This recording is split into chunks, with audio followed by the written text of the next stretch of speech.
Sometimes in these beautiful religious spaces, it's easy to forget that the life of Jesus was lived in a violent time. His life and teaching takes place in an armed and occupied country, full of people suffering mentally and physically who come to him in search of meaning and healing. As the African proverb says, when the elephants fight, the grass is trampled. Jesus was born under a corrupt ruler of Rome, client ruler of Rome, and his life in this chapter, the 9th chapter of Luke, is threatened again by the next person, who's also named Herod, who said, look, I beheaded John, who's this new guy. I think I need to look for him. And of course, Jesus will be executed by the occupying forces at the end of Holy Week.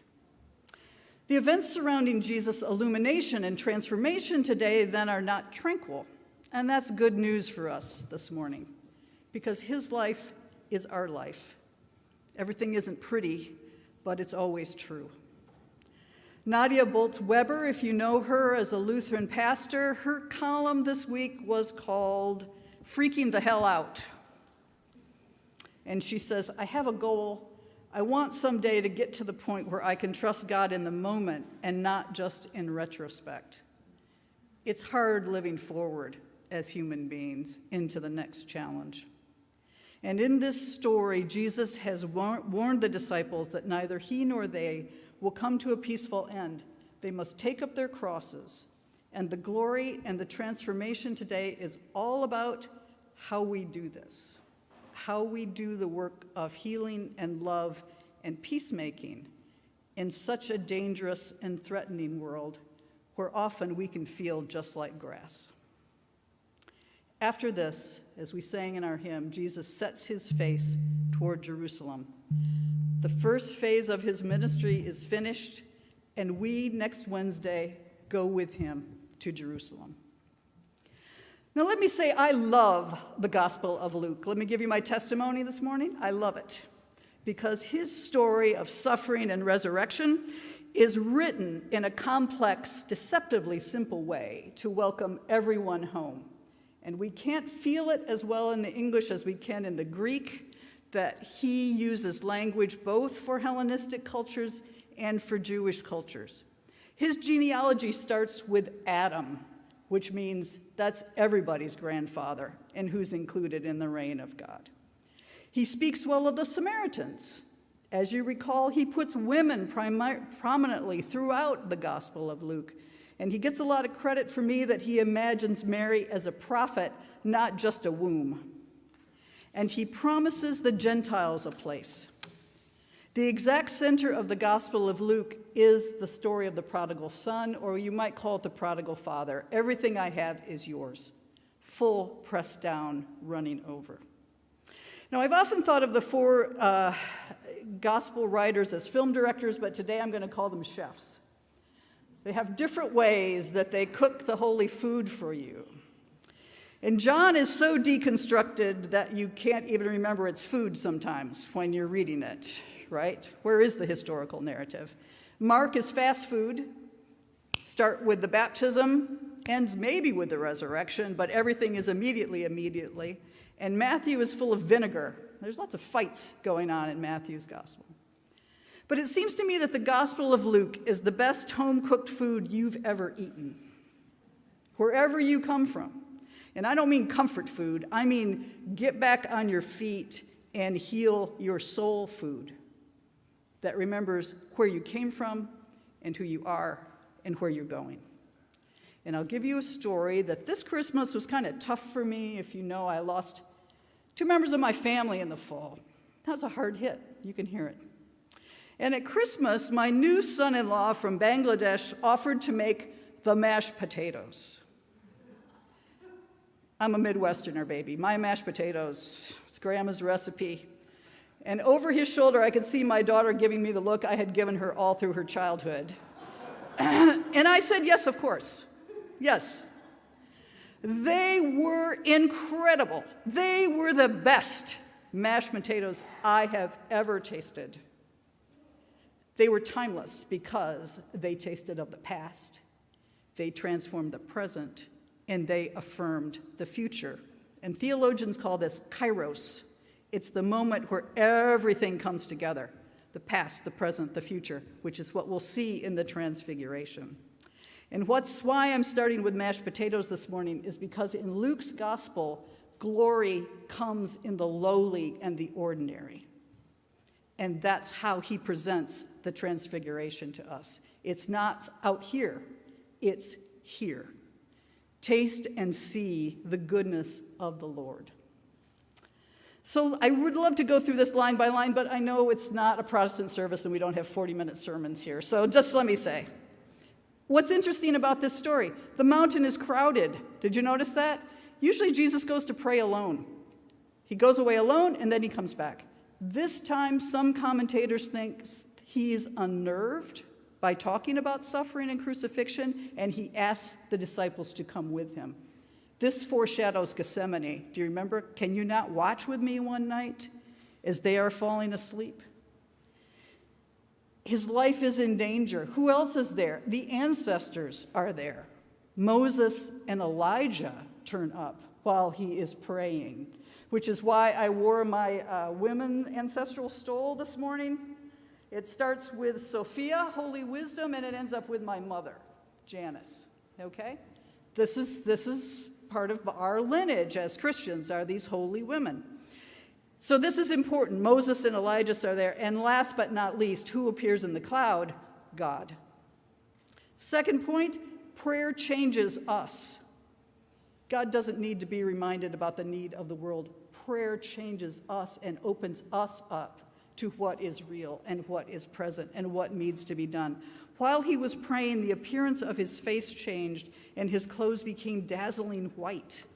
Like the reading in Moses, his face starts to shine, and it's a signifier of divinity. It's the column of the flame in the book of Exodus which leads the people.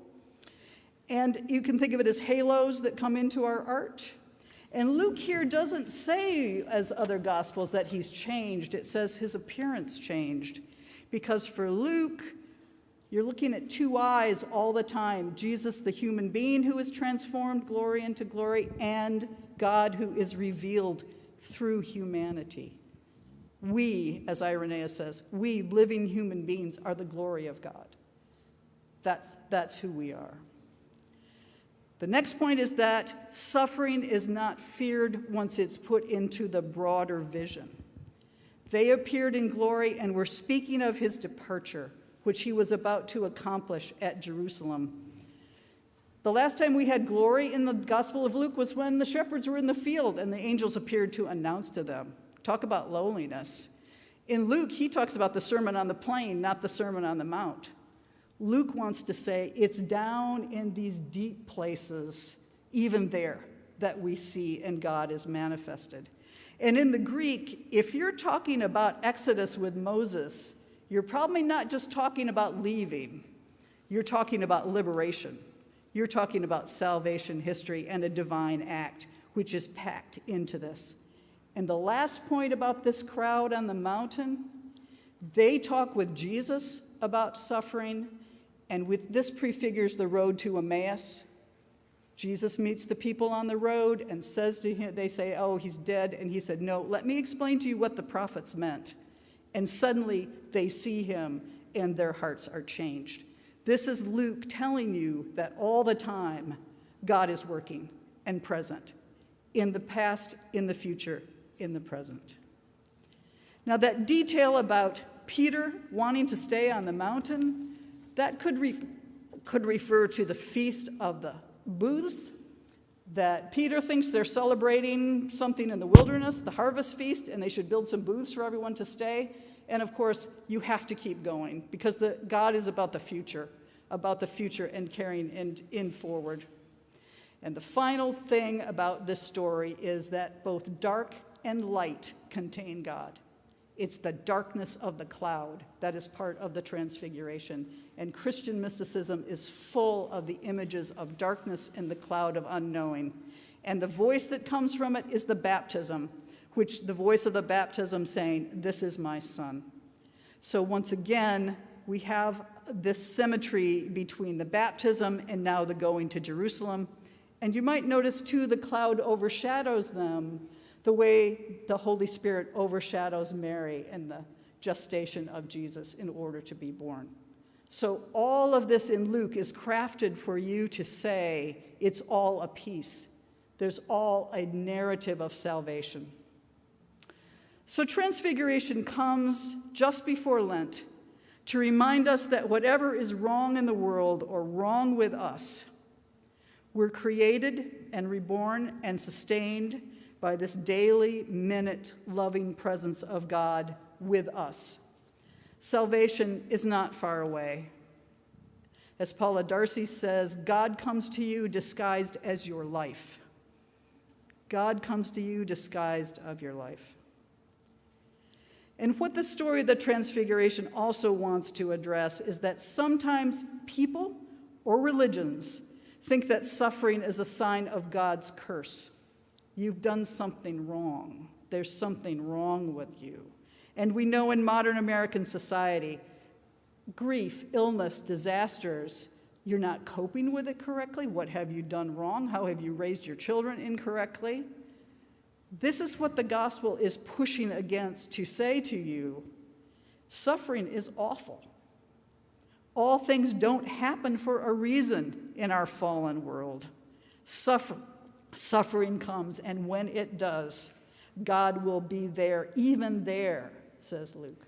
That's what the glory means. Even there, you are not deserted. Love does not turn away. And the thing that perhaps you're thinking as you thought about mountaintops, here's what Martin Luther King said the day before he was murdered. Do you remember that speech from Memphis? Well, I don't know what will happen now. We've got some difficult days ahead, but it really doesn't matter with me now because I've been to the mountaintop and I don't mind. I just want to do God's will. And he has allowed me to go up to the mountain, and I've looked over. And I have seen the promised land. I may not get there with you, but I want you to know tonight that we as a people will get to the promised land. So I'm happy tonight. Mine eyes have seen the glory of the coming of the Lord. That's transfiguration. That's faith and trust. So as Jesus is on the crowded mountaintop, so are we. We are not alone. We live in a relationship, in a habitat, in an ecology of grace which works for us and around us.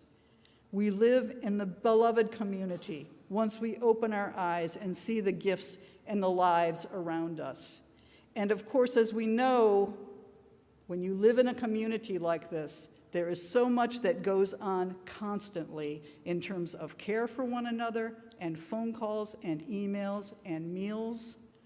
All of that is what sustains us in our journey. We live in the middle of an unfinished vision. If you think of Liz's sermon on the Beatitudes 2 weeks ago, things aren't finished. We live in the middle. We live in the middle of this vision. But in it, we are beloved. We are beloved.